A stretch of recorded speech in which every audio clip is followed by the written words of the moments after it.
சென்னையில் இந்த மாதிரி ஒரு அழகான நல்ல நீட்டான என்விரான்மெண்ட்டோட ஒரு குட்டி வெஜிடேரியன் ஹோட்டல் திறந்துருக்காங்க. இது எங்கன்னு பார்த்தீங்கன்னா அண்ணா நகரில் இருக்குது.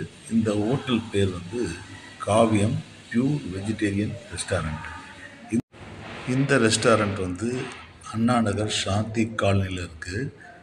இவங்களுடைய ஸ்பெஷாலிட்டியான பொடி நெய் பொடி ஊத்தப்பம் அது ஒன்று சாப்பிட்டு பார்த்தோம். ரொம்ப நல்லா இருந்துச்சு. சாம்பார் எல்லாமே நல்லா இருந்துச்சு அவங்கக்கிட்ட. அடுத்ததான் நூல் பரோட்டா வந்து நல்லா இருந்துச்சு. பட் குருமா ஒரு மாதிரி டெம்ப்ளேட்டான டேஸ்ட்டெல்லாம் இருந்துச்சு. ரைத்தா ரொம்ப நல்லா இருந்துச்சு. அதே போல் பூரி ரொம்ப நல்ல பெரிய சைஸில் ஒரு பூரி கொடுத்துருந்தாங்க. கிழங்கு நல்லா இருந்துச்சு. குருமா ஆஸ் யூஷுவல் அது முன்னாடி சொன்ன மாதிரி. இந்த ஐட்டம் பேர் வந்து மல்லி பொரிச்சது. இது வந்து மஷ்ரூமில் பண்ணியிருந்தாங்க.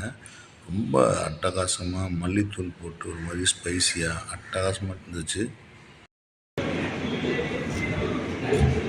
ரொம்ப நல்லா இருக்கு. மல்லி பொரிச்சது மஷ்ரூம்